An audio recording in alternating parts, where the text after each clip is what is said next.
그렇죠? 행복하다라는 거는 우리 영혼이 살아 숨쉬는 겁니다. 근데 우리를 살아 숨쉬게 만드는 영양소에는 뭐가 있을까? 그것을 먼저 규정을 해야 그것들을 얻기 위해서 도대체 우리가 어떤 활동을 할 것인지 답을 얻을 수 있기 때문에 많은 분들이 이런 질문을 합니다. 행복한 삶을 살기 위해서 여러 가지를 조언해 줄 수 있으실 텐데 다른 것 빼고 딱 하나만, 비법 하나만 가르쳐 주세요, 이런 얘기를 합니다. 사실 행복에는 비법이 없지만 그래도 딱 하나만 추천한다면 뭐가 있을까요? 일상에서 우리가 한 활동들이 행복을 주는 정도가 다 다른데 가장 효과적인 게 뭘까요? 이런 질문하고 같겠죠. 아까 보여드린 그 그래프, 그 연구에서 나온 결과가 뭐냐, 단일 행동으로는 여행이 압도적으로 사람들에게 행복감을 많이 주는 것으로 밝혀집니다. 여러 가지 활동들을 지금 화면에 보실 겁니다. 역시 일사분면에 보시면 재미와 의미를 동시에 많이 주는 활동들이 쭉 나열되어 있는데 그 중에서도 가장 꼭대기에 빛나고 있는, 별처럼 빛나고 있는 하나의 활동이 있는데 여행으로 되어 있습니다. 그러니까 행복해지기 위해서 뭐를 해야 됩니까? 여행을 조금 더 자주 가십시오. 여행을 가는 것은 도대체 우리에게 왜 이런 행복감을 주느냐, 여러 가지 이유가 있는데요. 가장 기본적으로 벗어나는 경험이에요.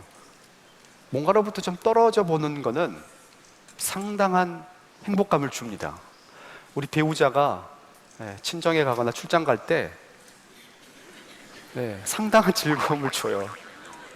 아이들이 수학여행을 갈 때 상당한 즐거움을 줍니다. 그렇게 사랑하는 가족이지만, 왜냐하면 약간 벗어나 보는 그 즐거움이 있어요. 그런데 여행이 이렇게 벗어나는 즐거움을 주기 때문에 행복에도 유리하지만, 사실 다시 그래프로 돌아가서 행복감을 강하게 주는 활동들 중에 저 일사분면에 보시면 걷기 아까 말씀드렸잖아요. 근데 거기 보면 놀기가 나옵니다. 뭘 게임을 하든지 아무튼 장난을 치든지 노는 겁니다. 그리고 또 뭐가 나오냐면 말하기가 나와요. 그 다음에 또 뭐가 있냐면 먹기가 나옵니다. 우리 먹을 때 가장 행복하죠. 먹고 말할 때는 더 행복합니다. 그런데 여행은 뭐냐? 걷고 먹고 말하고 노는 거가 다 있는 겁니다. 그러니까 일종의 행복의 종합 선물 세트이거나 일종의 행복의 뷔페라고 볼 수가 있어요. 형편이 되어야 여행을 가지라고 생각을 하는데요, 관점을 좀 바꿔보면 좋을 것 같습니다. 삶의 우선순위를 여행에 두면 아무리 형편이 안 좋아도 나는 여행 가기 위해서 시간과 돈을 모을 수가 있겠죠. 근데 문제는 여행을 가기 위해서는 경비만 필요한 게 아니고요, 시간이 필요합니다. 시간이 필요한데 시간을 어디서 가져와야 되지 않겠습니까? 어디서 시간을 가져와야 여행 갈 수 있는 시간이 생기기 때문에 다시 그 그래프로 돌아가 보면 재미와 의미가 둘 다 상대적으로 약한 영역이 있습니다. 3, 4분면에 있는 거겠죠. 재미도 그닥 강하지 않고 의미도 별로 강하지 않은 대표적인 활동이, 여러분 섭섭하실 수도 있지만 TV를 보는 겁니다. TV는 가끔 우리에게 행복감을 줍니다. TV가 절대 고통이라는 의미는 아니고요. 지금 우리 방송 나갈 텐데 TV는 되게 우리에게 좋은 혜택을 줍니다. 그런데 TV를 보고 있을 때 행복감은 운동하고 있을 때 행복감보다 상대적으로 약하다는 겁니다. 이 동그라미의 크기는 뭘 나타내냐면 그런 일을 하는 빈도를 나타냅니다. 동그라미의 크기가 운동의 동그라미보다 몇 배 커요. 이걸 좀 바꿀 필요가 있다는 겁니다. TV를 전혀 보지 말라는 얘기가 아니라 TV 보는 시간을 줄이고, 또 여기 보시면 SNS 하는 거라든지 문자 하는 것들도 여기 포함되어 있습니다. 이런 시간을 떼와서 여행하거나 운동하는 시간으로 쓸 필요가 있다. 그렇게 보면 행복은 철저하게 무슨 문제가 되느냐? 시간 관리. 우리가 행복이라는 화두를 가지고 들어오기 전에도 우리는 우리의 삶에서 시간을 어떻게 효과적으로 관리할 건가에 대해서 관심이 많았어요. 그런데 시간 관리가 사실은 알고 보면 행복 관리라는 거죠. 내 시간을 잘 분배해서 행복감을 별로 주지 않는 일들에 들이는 시간을 줄이고 행복감을 많이 주는 시간들에 그 시간을 늘리는 것이 바로 행복을 추구하는 거다. 일상을 잘 설계하는 게 행복한 거다라고 얘기를 해볼 수가 있습니다. 자, 여행 얘기가 나왔으니까 도대체 여행이 왜 이렇게 강한 행복감을 주느냐? 벗어난의 경험도 있고요, 또 행복감을 주는 여러 가지 활동들을 다양하게 한꺼번에 경험하게 한다라는 그런 의미도 있습니다. 근데 또 하나의 여행이 그렇게 우리에게 행복감을 주는 이유는 최근에 학자들이 돈과 행복에 관한 연구를 하면서 돈을 많이 벌면 행복감이 늘어나는 거냐 이 질문에서 돈을 어떻게 쓰는 게 행복에 유리한 거냐라는 쪽으로 질문의 방향을 조금 바꾸기 시작을 했습니다. 에리 프롬이 쓴 소유냐 존재냐, 이 책 너무나 잘 아실 겁니다. 소유를 추구하는 인간이 될 거냐, 존재라는 걸 경험하는 인간이 될 거냐. 근데 그 질문을 조금 바꿔보면 소유물을 사는 소비를 할 거냐, 소유물을 산다는 건 이렇습니다. 옷을 사게 되면 옷이라는 소유물이 생깁니다.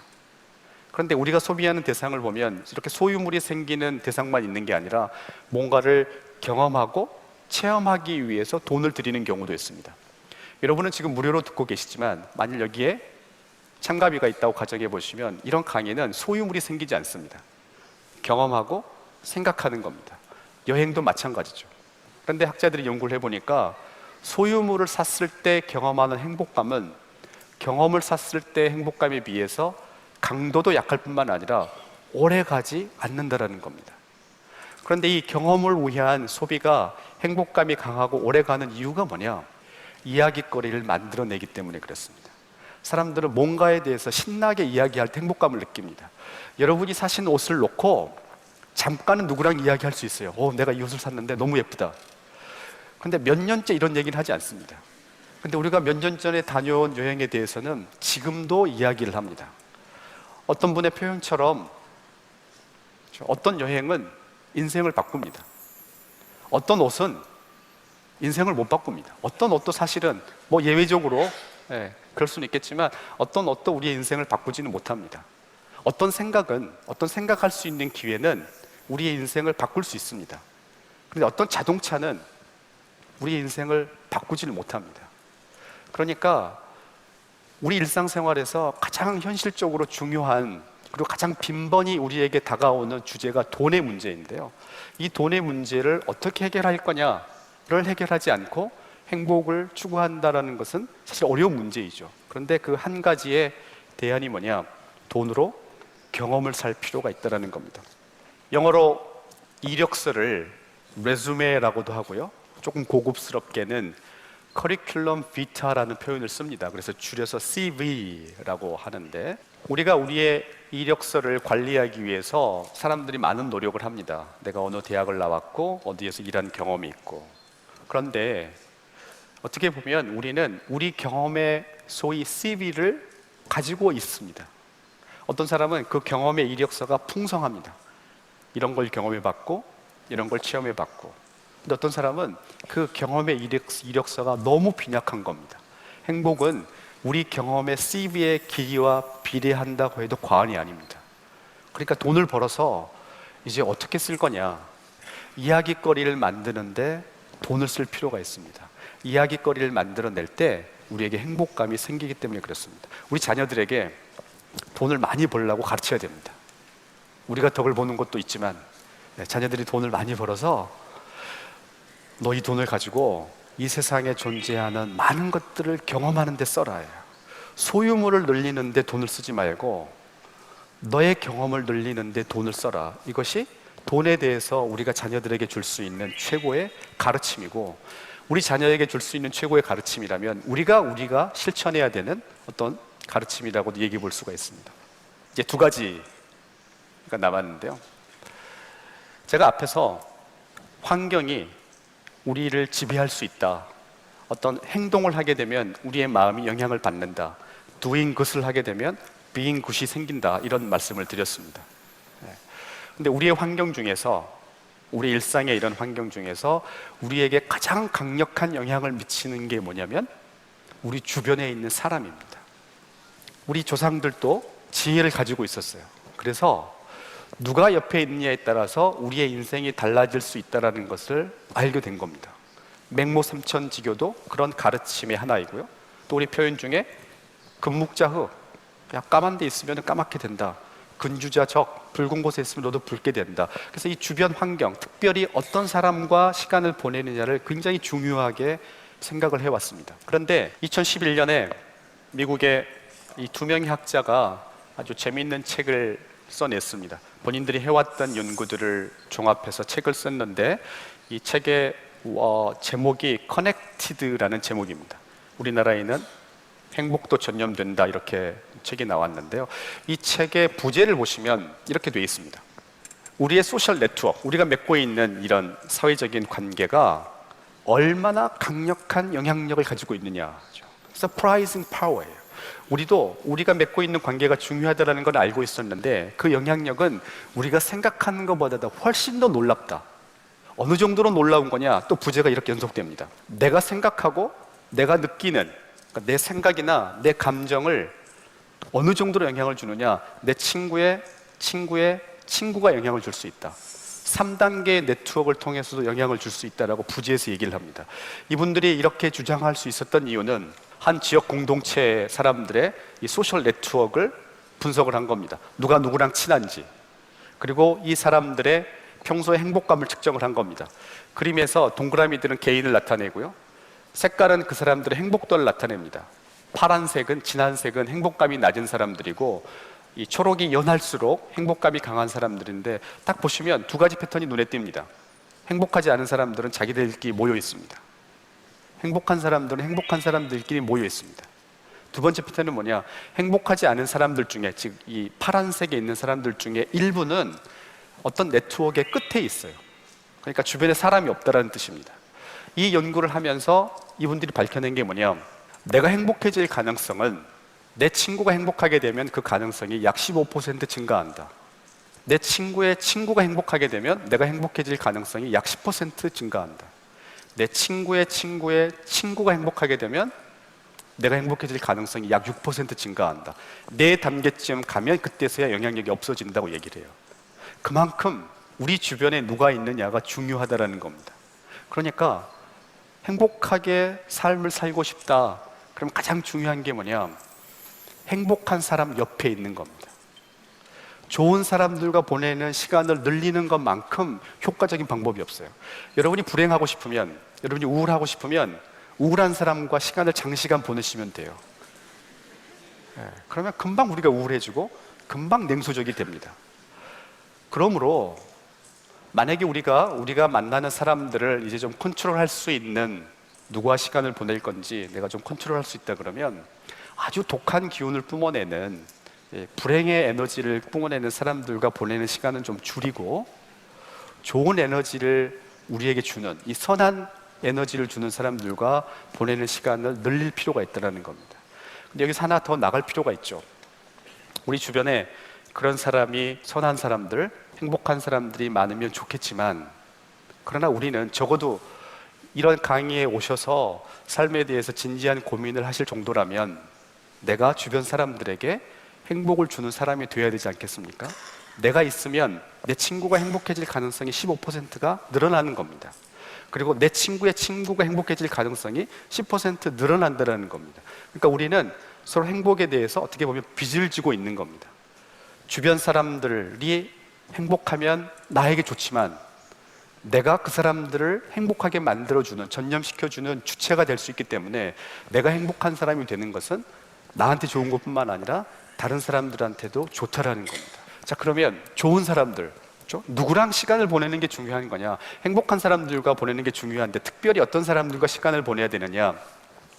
제가 아까 보여드렸던, 저희가 했었던 연구, 한국 성인들이 어느 상황에서 행복감을 느끼는지를, 누구랑 있을 때 행복감을 느끼는지라는 관점에서 분석을 한 게 있습니다. 아까 보여드렸던 거는 어떤 활동을 하고 있을 때 행복감이 강한지 약한지를 분석한 것이었는데, 이번에는 누구랑 시간을 보내고 있을 때 사람들이 재미와 의미라는 이 행복의 두 개의 축을 강하게 경험하는지.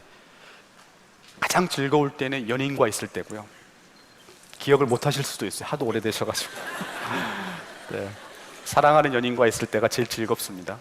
네. Y축이 즐거움이고요, X축이 의미인데, 자녀들과 시간을 보낼 때가 가장 의미가 있다고 생각을 합니다. 근데 자녀와 이 자녀와 연인 못지않게 우리에게 행복감을 주는 사람들이 누구냐면, 놀랍게도 배우자, 네, 그리고 부모, 형제, 친구, 이렇습니다.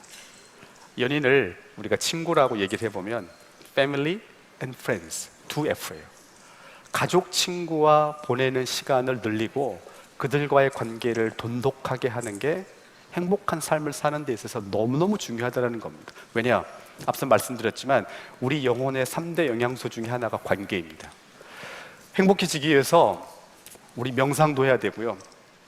우리 자신에 대해서 성찰을 해서 우리의 이모셔널 인텔리전스도 당연히 높여야 됩니다. 그러나 그것들과 함께 병행해야 되는 건 뭐냐? 내 주변 사람들과의 관계를 좋게 만드는 것. 이걸 하지 않고 행복한 삶을 살겠다라고 얘기하는 것은 마치 식단을 바꾸지 않고 다이어트 하려는 것과 똑같은, 거의 부질없는 노력이 될 가능성이 굉장히 많다는 겁니다. 우리 일상 중에서 어떤 활동을 하는지도 중요한 부분이고요, 누구와 시간을 보내는지도 중요한 부분인데 또 무시할 수 없는 부분이 공간의 문제입니다. 어떤 공간에서 시간을 보낼 거냐인데, 우리가 이 공간의 중요성을 우리가 알고 있습니다. 독서실에 가면 공부가 잘 됩니다. 공부를 진짜 잘하는 사람들은 집에서도 공부를 하지만 대개의 경우는 집에서는 안 되는데 독서실에 가면 공부가 잘 됩니다. 집에서도 기도하고 명상할 수 있는데 교회나 성당이나 사찰에 가면 기도와 명상이 잘 됩니다. 장소라는 게 그렇게 중요한 겁니다. 그러니까 행복하게 살기 위해서는 우리의 공간을 한번 점검해 볼 필요가 있습니다. 어떤 지역 공동체가 잘 살고 있을 때 그 조건이 뭐냐, 소위 좋은 공동체의 조건이 뭔가 봤더니 인간의 삶에는 크게 2개의 공간이 있습니다. 가정과 일터. 이게 대개 우리 2개의 주된 공간인데, 그 잘 살고 있는 사람들의 모임을 봤더니 일과 가정이 아닌 제3의 공간이 있더라는 겁니다. 예를 들면 카페라든지 커피숍이라든지 이발소라든지 이 제3의 공간을 확보하는 게 매우 중요하다는 겁니다. 근데 이 제3의 공간이 중요한 이유가 뭐냐, 이 학자가 제3의 공간의 특징을 몇 가지로 나열을 했는데요, 이곳에는 격식이 없다. 회사에는 격식과 서열이 있습니다. 여기는 격식과 서열이 없다. 그리고 소박하다. 그 다음에 사람들이 와서 주로 말로 수다를 떤다. 그리고 음식이 있다. 다시 말하면 먹고 마시고 이야기할 수 있는 그 사람들이 모이는 공간을 이야기합니다. 이 공간을 가지고 있는 사람이 일상에서 행복을 조금 더 경험할 가능성이 높다라는 겁니다. 여러분에게 그런 제3의 공간이 있는지 한번 자문해 보세요. 어떤 사람에게는 커피숍이 될 수도 있고요, 어떤 사람에게는 운동하는 공간이 될 수도 있습니다. 나만의 어떤 공간이 필요하다. 그리고 우리가 흔히 쓰는 표현을 쓰자면 아지트를 만드는 겁니다. 친한 사람들끼리 자주 가는, 즐겨가는 어떤 공간을 만드는 그것이 일상에서 행복을 추구할 수 있는 또 하나의 방법이 될 수 있다는 겁니다. 행복은 너무나 소중한 가치이지만 특별하다고 생각하는 순간 우리가 소외되기가 쉽다. 행복은 특별하지 않다라고 생각하는 게 낫지 않을까라는 생각을 합니다. 행복은 일상에 의한, 일상을 위한, 일상의 행복임이 중요하다라는 거고요. 그런 의미에서 우리의 마음을 바꾸는 노력과 함께 우리 삶의 방식들을 좀 바꿔야 된다. 그래서 시간을 어떻게 쓸 건지, 어떤 활동들을 우리가 할 건지, 돈을 어디에 쓸 건지, 사람들은 누구와 만나고 시간은 어떻게 보낼 건지, 그 다음에 우리 공간은 어떻게 관리할 건지, 이런 아주 구체적인 삶의 속성들을 바꾸는 노력을 통해서 행복한 삶을 추구할 수 있지 않을까라고 하는 게 저의 의견이고, 제 강의는 여기까지입니다. 들어주셔서 감사합니다.